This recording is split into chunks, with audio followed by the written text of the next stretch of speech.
apresentar novamente. Meu nome é Vinícius, eu sou acadêmico do curso de Direito aqui da Unemate de Alta Floresta e eu vou estar conduzindo a palestra de hoje, pessoal.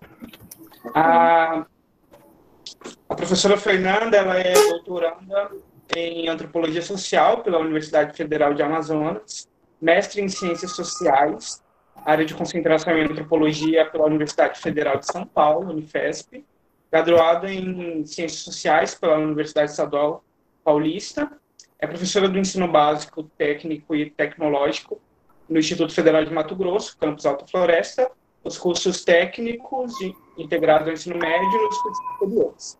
Tem experiência docente nas áreas das ciências sociais e da educação, pesquisa e consultorias técnicas em antropologia nos temas que envolvem gestão territorial e ambiental em terras indígenas e violações de direitos indígenas no estado de Mato Grosso e Pará. Tem interesse nos temas de antropologia e direito, território e meio ambiente, antropologia política do Estado, política indígena e indigenista e etnologia indígena. Professora, eu queria agradecer por ter aceito o convite, por estar aqui com a gente e externar minha felicidade em estar assistindo essa palestra. Eu também sou uma pessoa que se aventura em pesquisar dentro do direito as questões indígenas e estou muito feliz em estar conduzindo hoje. Pode fazer uso da palavra. Tá ótimo, Vinícius, obrigada. Então, boa noite para todo mundo. Eu vou pedir um pouco de licença, que eu vou ficar um pouquinho presa aqui à leitura para eu não me perder. E aí eu vou aproveitar e pedir também aí para vocês que estão moderando, só me avisar quando estiver faltando uns 5 minutinhos, assim, para encerrar. Pode ser? Pode. Beleza. Então, vamos lá. Em primeiro lugar, né, eu vim aqui para apresentar uma conversa, fazer uma conversa com vocês, cujo tema é as ofensivas estatais aos direitos indígenas no contexto da Covid-19. Então, para começar, eu espero que todas e todos estejam bem, né, na medida do possível, diante de tantas perdas de vida que aconteceram nesses últimos tempos, né, no mundo, né, não só no Brasil. E no Brasil foram registradas, até ontem, 34.021 mortes e quase 615 mil infecções pelo novo coronavírus, segundo notícia de hoje, que saiu no portal da UOL, assinada aí pelo Jean-Philippe Struck. Nessa mesma notícia, foi noticiado, né, foi informado, que os dados sobre o número de pessoas contaminadas vêm sendo informados pelo Ministério da Saúde cada dia com mais atraso, e com possíveis mudanças de enfoques, dando ênfase aos curados. Além de ter havido diminuição significativa das comitivas de imprensa, que até então eram práticas do governo federal. Isso está acontecendo, segundo a notícia, desde maio, desde que começou aquela troca desenfreada de ministros da saúde. Até o final dessa tarde, ainda não haviam sido publicadas novas informações, então essas são as últimas que a gente tem. Referendando, então, aí a informação de que os dados sobre as mortes têm sido cada dia divulgados mais tarde, né? Então, com essa contextualização bem rápida acerca da atual situação de contágio da pandemia no país, eu vou iniciar minha conversa com vocês. E aproveito para agradecer, inicialmente, né, aos organizadores do evento, pelo convite que me fizeram. Então, obrigado aí na pessoa do professor Paulo, que gentilmente entrou em contato comigo, me convidou.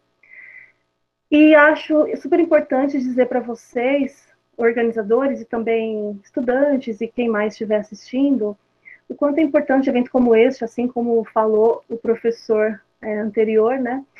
Dentro da Unemate, em Alta Floresta, né, interior do Mato Grosso, tem muitas camadas aí para a gente discutir, mas que também, devido à tecnologia, dentro desse período de pandemia, a gente consegue até alcançar outros lugares, né? Eu vi aí, assisti o primeiro dia, consegui assistir a palestra da quinta, né? Da quinta, não, da quarta, e vi que tinha bastante gente de fora. Infelizmente, ontem eu assisti só um pedacinho e não consegui acompanhar.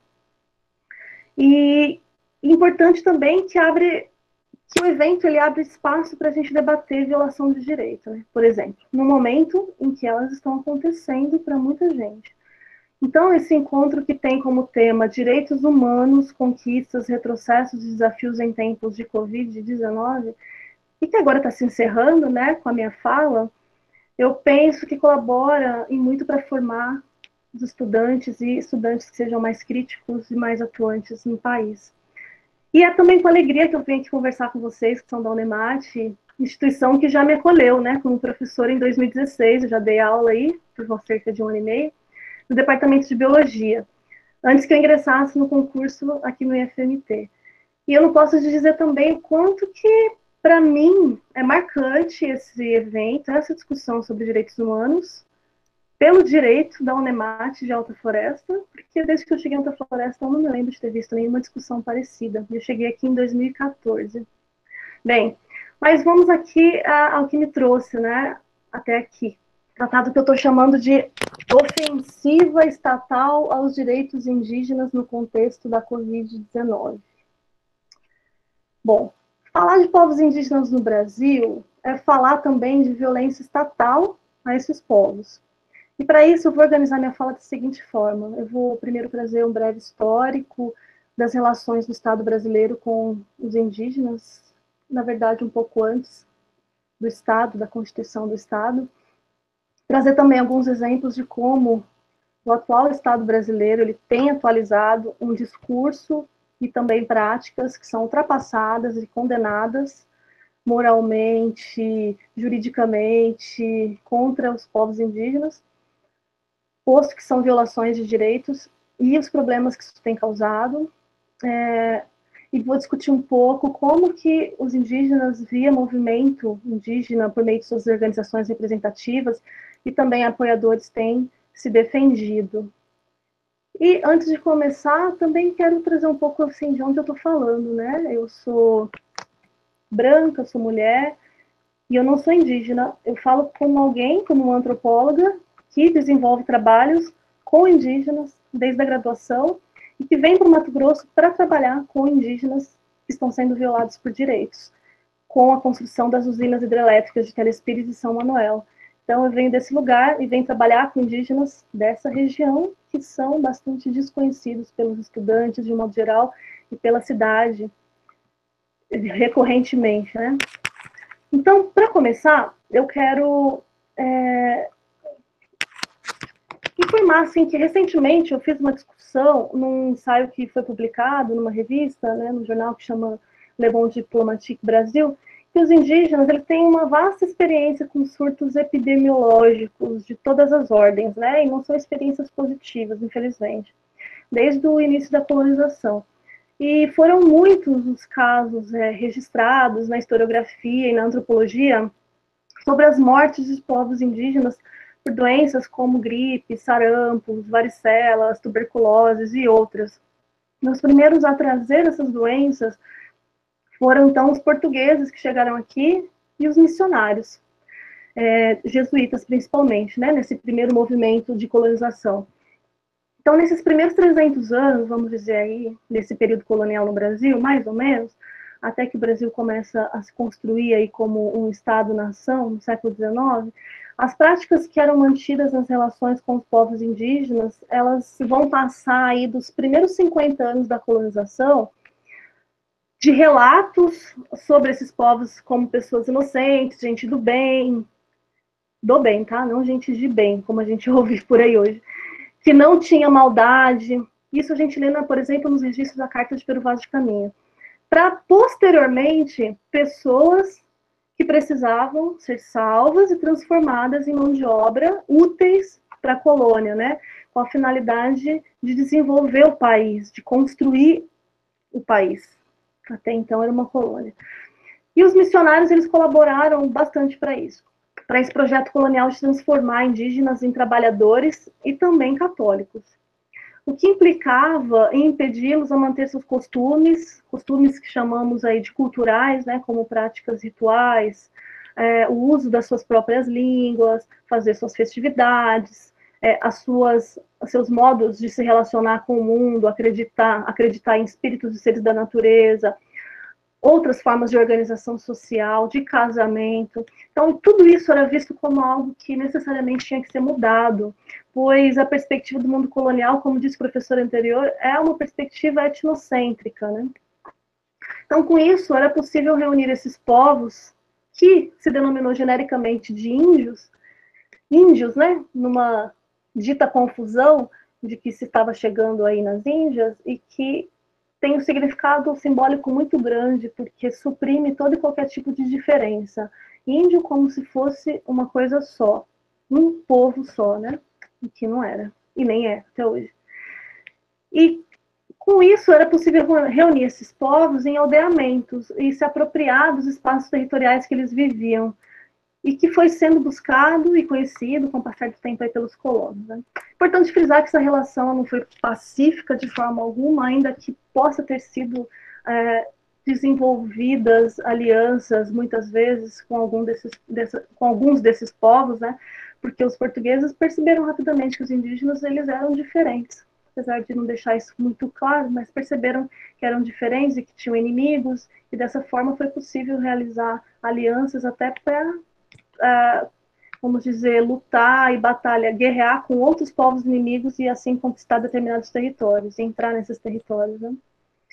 Então, mas sem entrar nesse mérito da história, que tem muitas camadas, é bastante complexa, é importante falar que as relações coloniais elas foram de uso do trabalho indígena por todo o litoral e por todo o país ao longo do processo de colonização, mesmo depois da chegada dos povos da África que aqui foram escravizados. Então é um mito achar que quando as pessoas da África chegaram, acabou a escravidão indígena. Então, sendo assim, esse período ele é permeado por um ideário de que o indígena era um ser que naturalmente estava mais próximo da natureza. Essa era a concepção, né? Por isso, o termo selvagem ele é largamente utilizado. Essa ideia do selvagem, de alguém que está mais próximo da selva, ou seja, dos animais, portanto, mais distante das pessoas ou da categoria gente, e que tinham que se tornar como quem? Como os europeus. Deixar, então, de ser bravo, arredio, e esses termos são todos utilizados no período colonial, em registros, no histórico, para se tornar, então, manso ou integrado, né, parte desses sujeitos que estão colonizando o país e que vão tornar o Brasil. Né? As relações de trabalho inicialmente pacíficas, né, entre aspas, nas missões, os jesuítas eles colaboraram para colocar os índios, né, para transformar os índios em mão de obra e trabalhadores, né, considerando os diferentes ciclos aí da economia colonial, que a gente pode pensar tanto a fase da agricultura como a busca por minérios e a abertura de novos locais para exploração. Essas relações elas passam logo a ser de tensão e escravidão. E isso vai, por exemplo, ser resolvido, inclusive juridicamente. Né? Vai haver no ordenamento jurídico aí, colonial, que vai se estender até o século XIX, a autorização, né, uma carta que autoriza aí as guerras justas, que vão permitir que todo aquele grupo indígena chamado de arredio ou bravo, ele poderia ser justificada a escravização desse povo. No segundo momento, após a independência, já no século XIX, o que começa a ser forjado no país é a ideia de nação, e aí dialoga um pouco também com a palestra anterior, né, da construção desse momento da nacionalidade brasileira. E para isso era preciso que se criasse a ideia do brasileiro, né, a ideia de um povo, a construção de uma nacionalidade. Como é que vamos criar isso? Né? Que povo é esse? Que nacionalidade é essa? E vai haver nesse período diferentes assim, frentes de escritores intelectuais que vão colaborar para a construção da imagem do brasileiro e da imagem do indígena, desse indígena do século XIX. Esse brasileiro vai ser construído a imagem de um brasileiro que descende dos indígenas, mas não aqueles indígenas ali que eles precisam guerrear para conquistar o território, ou matar, ou justificar a escravização até então, mas sim daquele indígena lá do primeiro momento da colonização, que era descrito como ingênuo, puro, sem males, né? E essa ideia idílica, ela vai ser traduzida na literatura, por exemplo, com escritores famosos, como José de Alencar, vocês já viram isso muitas vezes na escola, com Gonçalves Dias. Isso, há todo um aparato literário, conceitual, para a construção desse sentimento de nação do povo brasileiro. Mas vejam, ao mesmo tempo em que a literatura e a intelectualidade ela vai passar a disseminar essa ideia, não se considerava, por exemplo, a existência dos indígenas naquele contexto. Então, nós, povo brasileiro aqui, somos herdeiros daquele indígena heróico. Desse que está aqui, a gente precisa eliminar. Esse aqui precisa ser transformado rapidamente em brasileiro. Então, os que ainda existem, não podem, porque eles estão vivendo no passado. E aí o século XIX ele é permeado pelo ideário do cientificismo que vai chegar no Brasil também. Com o darwinismo social, que é uma teoria que vai definir, propor, melhor dizendo, vai propor que há uma divisão hierárquica entre as pessoas, né, entre a humanidade, na verdade.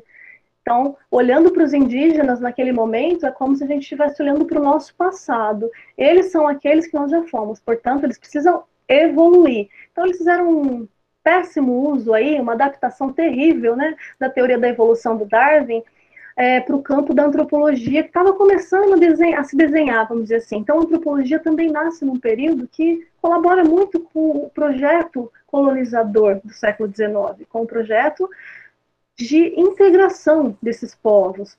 Ela vai validar cientificamente a própria colonização, né? Então, se você tem um povo que ainda não é civilizado, e aí essas ideias elas começam, e esses conceitos começam a ser muito utilizados com propriedade por essa ciência que está surgindo, com a ideia, né, o positivismo está aí forte, firme e forte no século XIX para espalhar todo esse conceito e está influenciando o pensamento do Tyler, por exemplo, do Morgan, que são antropólogos do século XIX, na virada para o XX, que vão definir essas ideias de progresso. Então, o progresso é o cara que vive na infância da humanidade que precisa se tornar quem? Civilizado, como nós. Então, criou-se uma teoria horrorosa e que reverbera ainda na mentalidade das pessoas até hoje, né? Como se indígenas, a categoria indígena fosse algo transitório. E isso é importante falar porque vai aparecer nas discussões legais. Vocês que são do direito têm mais apropriação para falar do que eu, mas essa questão, ela dá dor de cabeça até hoje, né? Aqui no século XIX, até quase o final do XX, né, o Estado ele vai criar órgãos para tratar da situação dos indígenas. Eu não vou assim fazer uma conversa detalhando o ordenamento jurídico que acontece na colônia e no Império, para depois mudar com a proclamação da República e finalmente com a democracia. Acho que não cabe isso agora, mas a gente depois pode conversar um pouco sobre isso se quiserem. No século XIX, até o final do XX, o Estado ele cria órgãos para tratar da situação dos indígenas, né? Porque a questão indígena sempre foi tida como uma questão enquanto problema. Em 1910, é criado o Serviço de Proteção ao Índio e Localização de Trabalhadores Nacionais. Então, a gente está falando de um órgão que é criado pelo Estado, que tem a responsabilidade exclusiva de lidar com os indígenas do país. Em 1918, o órgão ele muda esse nome, ele passa a ser chamado somente de Serviço de Proteção ao Índio. A gente sabe que quem criou esse órgão foi o Marechal Cândido Rondon, de inspiração positivista, mas também imbuído de uma visão bastante humanista, na ideia de que o Estado ele tem que proteger os povos indígenas, não guerrear, executar, permitir violência. No entanto, é bastante polêmica a atuação do SPI, e se a gente quiser saber um pouco mais sobre isso, tem muita literatura para isso, e por fim, o SPI ele vai colaborar em alguma medida para evitar a morte de indígenas, porque a gente está falando de um momento em que o país está expandindo, por exemplo, a comunicação, as linhas telegráficas no estado do Mato Grosso é empreendida dessa forma, e nesse movimento você tem povos morando em tudo quanto é canto, só que você tem que tirar eles de lá. Então, aqui a gente ainda não tem, nesse momento, nenhum tipo de regulamentação jurídica que garanta, por exemplo, demarcação de território, como tem hoje, mas começou a ser criadas as reservas, não necessariamente onde os indígenas viveram ancestralmente, historicamente, mas em locais que o Estado entendia como locais bons para reservar, guardar essas pessoas, né? E tudo isso respaldado legalmente. E isso vai facilitar absurdamente a ocupação do território brasileiro, a construção de empreendimentos. A ideia da SPI, a ideia, apesar de proteger o indígena, evitando, por exemplo, a morte, né?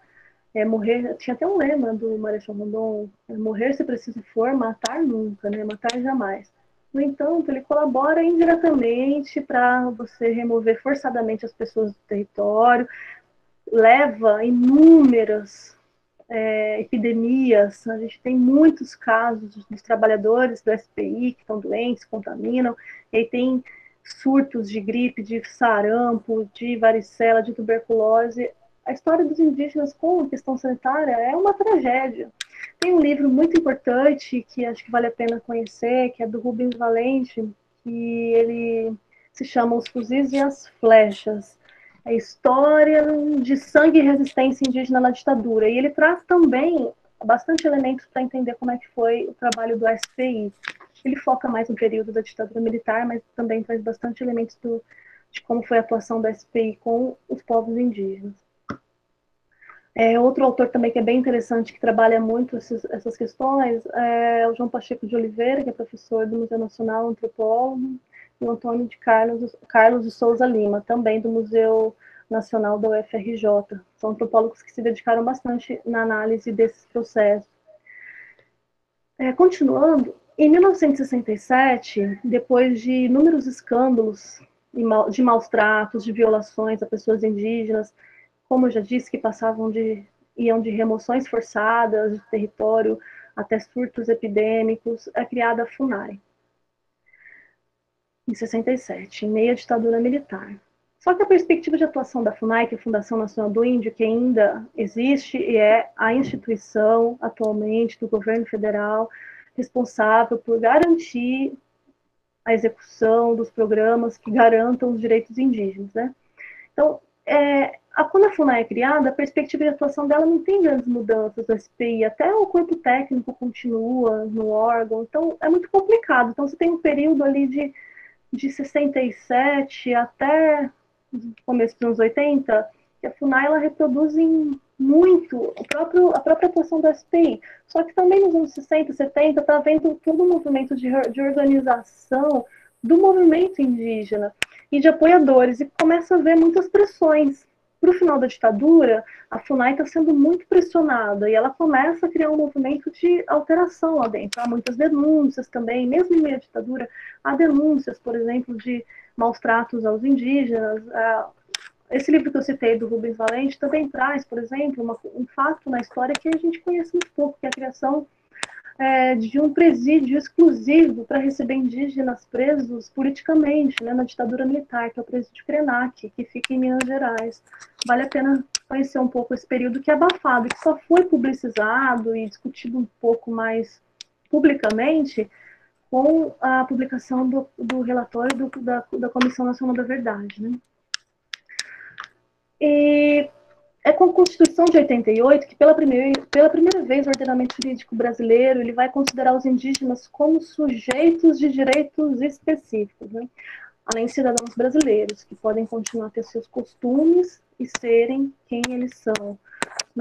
Não está mais aqui contemplada aquela ideia que estava, por exemplo, no Estatuto do Índio de 73, que previa que o indígena ele iria ser integrado lenta e progressivamente à comunhão da sociedade nacional. Então, essa ideia de integração, ela não é nova, ela é bastante velha. Eu discuto um pouco isso no artigo que eu publiquei recentemente. É uma ideia que visa o quê? A supressão da diversidade, né? Quando você suprime, integra, você faz com que o sujeito deixe de ser quem ele é, para se tornar o quê? Um modelo de nacionalidade, um modelo de cidadão brasileiro, como se houvesse um jeito correto, né? Talvez sejam as pessoas de bem que estão definidas nesse pensamento, se a gente atualizar a discussão para hoje. É com a Constituição de 88, então, que isso acontece, e que, além disso, o Estado precisa garantir esses direitos dos indígenas, mas também garantir que tenham, porque esse direito de ter a sua especificidade, né, ali no artigo 231 e 232, especificamente para os povos indígenas, também está atrelado uma questão, que é a questão da demarcação do território, porque foi uma questão que é uma questão central, que é a existência do povo indígena atrelado também a um território garantido, ainda que esse território vá ser expressado ali na Constituição Federal como de posse da União, como foi, né? Mas é para usufruto exclusivo dos povos indígenas. E essa determinação de demarcação territorial deveria ter sido cumprida, né? Todos os territórios deveriam ter sido demarcados em até 5 anos após a promulgação de 88. Não foi, que não é à toa que a questão territorial no Brasil é uma das questões mais problemáticas que temos, e não só com a questão indígena, né? Entrando, então, agora aqui na segunda questão, o Estado brasileiro ele tem atualizado uma prática de discurso e, consequentemente, de violações aos direitos indígenas desde que se constituiu como Estado, né, e desde a colônia. Mas, especificamente, desde 2018, existe, e aí eu trago para a discussão de hoje, para a conversa de hoje, existe no discurso governamental uma promessa de retomar algumas coisas que já tinham sido condenadas, ultrapassadas, superadas, inclusive legalmente. Mas há, reiteradamente, a promessa de não cumprir aquilo que está na Constituição Federal, em discurso e em ação. Eu vou falar um pouquinho disso, né? Então, quando a gente ouve, no nível discursivo, desse atual governo, que o índio não quer ser latifundiário pobre em cima de terras ricas, especialmente das terras mais ricas do mundo, o índio é humano como a gente, qual a leitura que a gente faz disso? Essa ideia de que o índio é meu irmão, é como eu, ela, em primeiro lugar, não parece nada ruim, pelo contrário, parece até de uma perspectiva humanista, mas ela guarda em si todo um histórico de relações que a gente tem no Brasil, de relações que propõem a discussão da integração e da assimilação, né? Dois conceitos que já estiveram presentes na legislação brasileira. Que diziam o quê? Que o indígena ele tem que se tornar como a gente vive, para que, consequentemente, ele não precise ter esses direitos específicos, como a demarcação do território. Então, isso é muito gritante, né? O que significa estar nas terras mais ricas do mundo. E aí você tem uma gama de sujeitos e setores da sociedade interessados no território indígena. Essas falas no nível discursivo estão atualizando uma perspectiva que eu trouxe agora um pouquinho nessa breve, né, pincelada que eu dei desse processo histórico, mas que teve presente, então, desde os tempos coloniais, que é nessa ideia de subtração da diferença cultural, né? A ideia de integração estava claramente descrita no Estatuto do Índio, como eu já falei. Havia um projeto de uma política indigenista para que eles fossem integrados, e o texto é exatamente esse, integrados progressiva e harmoniosamente à sociedade nacional. Com a Constituição Federal de 88, a Constituição ela não é mais assimilacionista, ela é agora uma Constituição que prevê a autodeterminação desses povos, só que isso é algo que está sendo contestado do ponto de vista discursivo e também com estratégias jurídicas, e vou falar um pouquinho por quê. E que são também mais eficazes, né, para isso.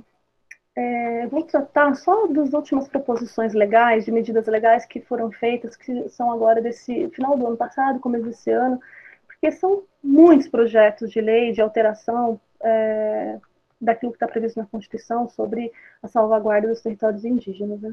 Então, tem o PL 191, agora de 2020, que pretende, esse projeto de lei pretende regulamentar a exploração de recursos minerais, extração de gás, petróleo natural e o aproveitamento de recursos hídricos para a geração de energia elétrica em terras indígenas. Então, ele é considerado um projeto de lei que abre caminho para tudo quanto é tipo de exploração nesse sentido dentro do território, que hoje não é permitido por lei, não existe nenhuma regulamentação para isso. E isso é de uma polêmica imensa, né? Mas mais do que isso já está reverberando em situações de violação de direito, ainda que o PL não tenha sido aprovado.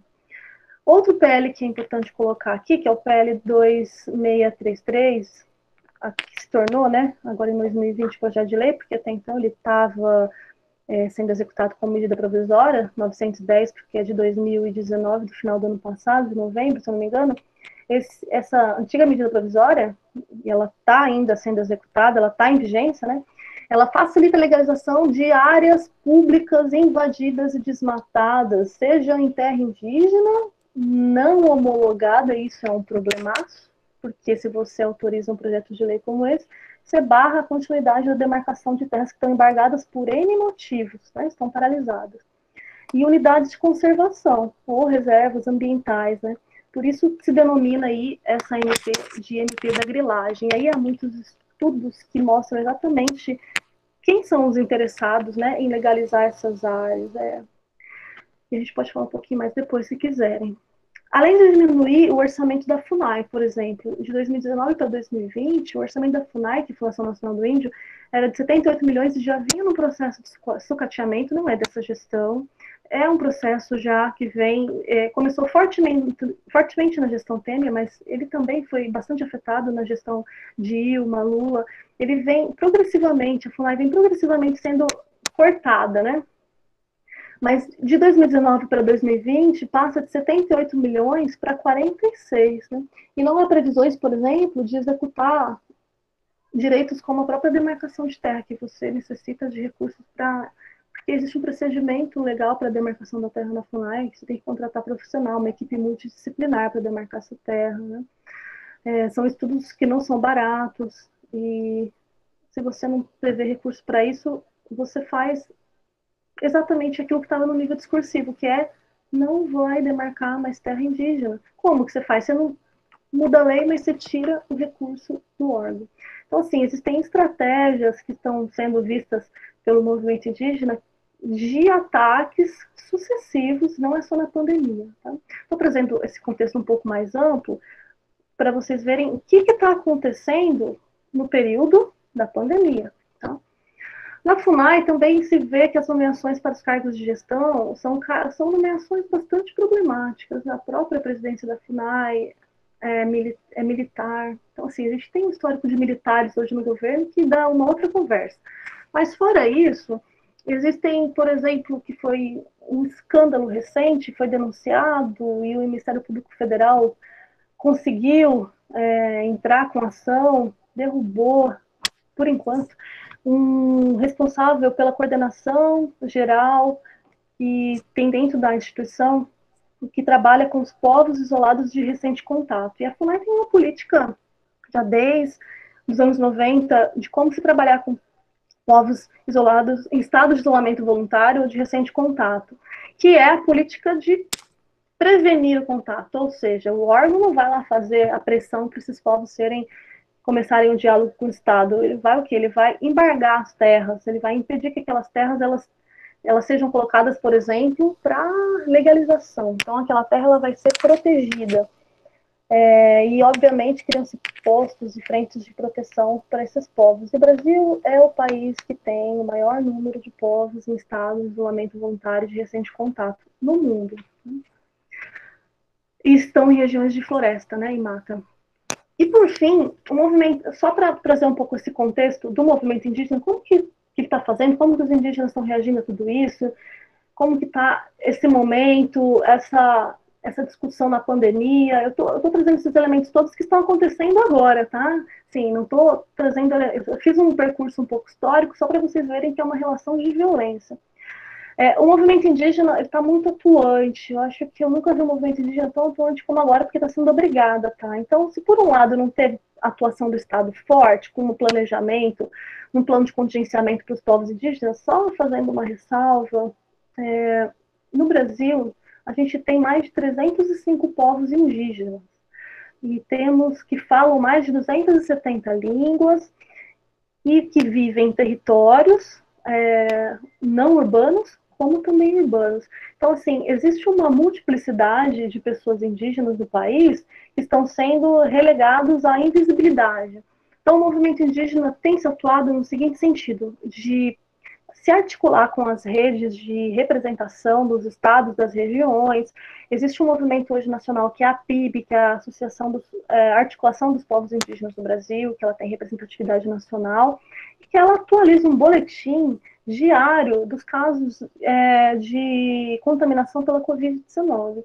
Como? Ela recebe dos parceiros que representam, como a COIAB, que está na Amazônia, a própria FEPOINT, que está aqui no Mato Grosso, associações diversas dos povos indígenas que se organizam politicamente dessa forma para defender, né, para se defender, ou para trabalhar também com projetos ou outras coisas, tem recebido diariamente o número de casos. E uma das coisas que aparece, que é gritante, é que há uma subnotificação. Por que há uma subnotificação? Mas a gente pode falar, mas isso está acontecendo no Brasil todo.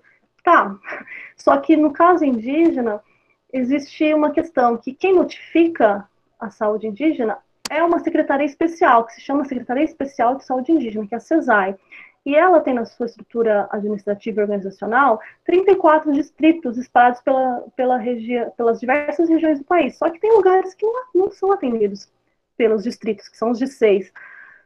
E isso é um problema. Além do que, existe uma população urbana indígena grande, uma que ou está trabalhando, ou está estudando, ou está morando. Então, a gente tem, por exemplo, no caso da cidade de Manaus, uma população urbana indígena enorme, com bairros, né, que são só indígenas, e essas pessoas que estão morrendo, elas não estão tendo o direito de serem notificadas como indígena, como a sua etnia. Isso é fruto de denúncia da PIB diariamente, mas a PIB tem se articulado para também demonstrar isso e publicizar nas suas redes, seja Facebook, WhatsApp, YouTube, fazendo lives quase que diárias. Para quem não conhece, vale a pena conhecer para se inteirar um pouco, porque existe todo um universo de discussão indígena que muitas pessoas não sabem, né? E eles estão na rede, eles estão apresentando, estão discutindo. Nada melhor do que ouvir da própria pessoa, né? Isso é gravíssimo, né? O fato de haver essa subnotificação, apesar da proposição, inclusive jurídica, da própria PIB, como, por exemplo, da deputada federal, a Joênia Wapichana, né, eleita por Roraima, que é a segunda deputada federal indígena, né? O primeiro foi o Mário Juruna, nos anos 80, e agora, pela segunda vez, a gente tem uma representação indígena dentro do Congresso Nacional. Então, não é à toa esse histórico também, essas violações. É difícil eleger, né? Eleger um indígena para dentro do Congresso Nacional ali.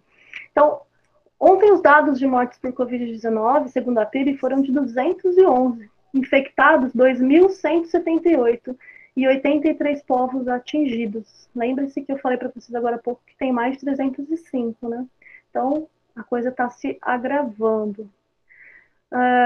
Além disso, o Estado não tem respondido positivamente, tem havido denúncias pelo Ministério Público recorrentes, inclusive questionando o uso do recurso emergencial que chegou para a FUNAI, para ser utilizado para trabalhar com a prevenção da Covid-19, e até meados de março não tinha sido usado. Ninguém sabe por quê, porque a FUNAI não respondeu adequadamente. A gente está vendo momentos de falta de transparência e, ao mesmo tempo, estamos vivendo um momento em que a agenda sendo tocada, como esses projetos de lei que eu acabei de apresentar, e que vai afetar principalmente os povos da floresta. Então, isso é uma coisa que precisa ficar bem clara. Mas, mais do que isso, afeta também todo um modo de pensar, de organizar a vida e de sobreviver. Então, assim, além de terem que criar redes para se proteger, e isso eles têm chamado de isolamento comunitário, né? Não entra, não sai da aldeia, para poder evitar o contato, estão contando também com apoios, doações, e eles ainda estão tendo que defender seus territórios, porque desde 2018, e com a Covid isso agravou, o que tem havido são invasões. Invasões são recorrentes, né, no território indígena, como garimpo, madeira, grilagem, mas recentemente, em março, aconteceu a morte de 2 indígenas, né? Um foi, deixa eu só ler o nome aqui, para eu não confundir, foi o Zezico Rodrigues Guajajara, no Maranhão, e o Ari Uru Euauau, de Rondônia. Eles foram assassinados justamente porque eles faziam parte de um grupo, de cada um do seu povo, de proteção, um grupo que protege o território contra invasores e denunciam. Consequentemente, eles eram o tempo todo ameaçados, e todo mundo já sabia, inclusive o Estado, através da FUNAI, que é a sua instituição que representa, né? Por fim, para finalizar, eu só vou relembrar que hoje é o Dia Internacional do Meio Ambiente, e a gente tem pouca coisa a comemorar. Então, só retomando um pouco o tema desse encontro, conquistas, retrocessos e desafios em tempos de Covid-19, eu encontro desafios e retrocessos assim o tempo todo, porque na medida em que você impede que uma coisa aconteça, você tira recurso, você discursivamente apresenta um projeto para determinado povo, no caso aqui eu estou trabalhando com indígenas, com vocês, um projeto que impede a própria reprodução da vida, que é a demarcação do território, você está violando, né? Você está violando a vida daquele sujeito. Só que não é só isso, né? A gente tem hoje uma ameaça terrível para todos os povos da floresta quando a gente vai falar em meio ambiente. Então, lembrando que um pouco das proposições em projetos que eu trouxe agora, eles são projetos de governo, de como se pensa a política, de como se pensa o uso dos recursos naturais e como que se pensa a relação com o mundo. Se a gente está aqui discutindo o que vai ser daqui para frente, quais serão as mudanças que virão, a gente já está sentindo, e principalmente quem está na floresta está sentindo muito mais as proposições e a tentativa e as ameaças que já exercem efeito, tem efeito. O discurso, ele tem efeito, as pessoas estão entrando, já estão invadindo. Por quê? Porque o governo diz que vai regulamentar, vai demarcar mais terra indígena, o governo diz que vai modificar toda a estrutura legal, da legislação ambiental. Isso já estamos sentindo efeito, desculpa. Então, isso se sobrepõe à própria vida humana, mas isso faz parte também de um projeto político, né? De governo e de Estado, tá?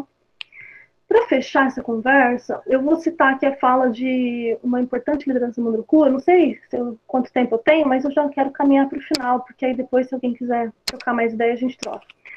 Que é do mesmo povo que eu trabalho, que é a Alessandra Corapi Munduruku.